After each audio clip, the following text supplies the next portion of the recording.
Hey, what's up everyone? Are you on the hunt for a mid-range phone with a killer camera? Well, your search might just be over. Because if the leaks are to be believed, Nokia is about to drop a phone that will put all its competitors to shame. That's right, we're talking about the Nokia X200 Ultra 5G.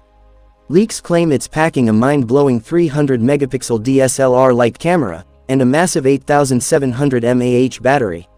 You heard that correctly. In this video, we'll dive deep into all the leaked specs, the price, and the launch date. So let's get into it. Features of the Nokia X200 Ultra 5G. The display. First up, let's talk about the screen. You're looking at a huge 6.79-inch Full HD Plus LTPO display. And with a 144 Hz refresh rate, and a 390 Hz touch sampling rate, your gaming and scrolling will be incredibly smooth. Plus, it's have an in-display fingerprint sensor, and an IP68 rating for protection against dust and water. The camera. Now for the star of the show, the camera. The rumors suggest a triple camera setup on the back, with a jaw-dropping 300-megapixel main sensor, that could capture photos with DSLR-level clarity. You'll also get a 24-megapixel telephoto lens, and an 8-megapixel macro camera. And for all you selfie lovers, the leaks point to a powerful 50-megapixel front camera.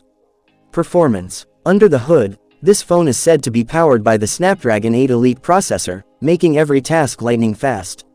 And for the operating system, it's expected to run on the latest Android 16 OS, with promises of 3 years of updates.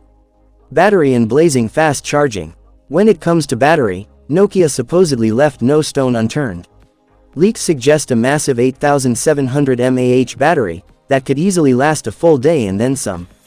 And when it's time to charge, you'll have a 120-watt super fast charging feature with a USB Type-C port, letting you get back to 100% in a flash. Price and launch date. Now, for the big question, price and launch date. According to the leaks, this phone could be priced around $800. However, there's no official word on the launch date yet.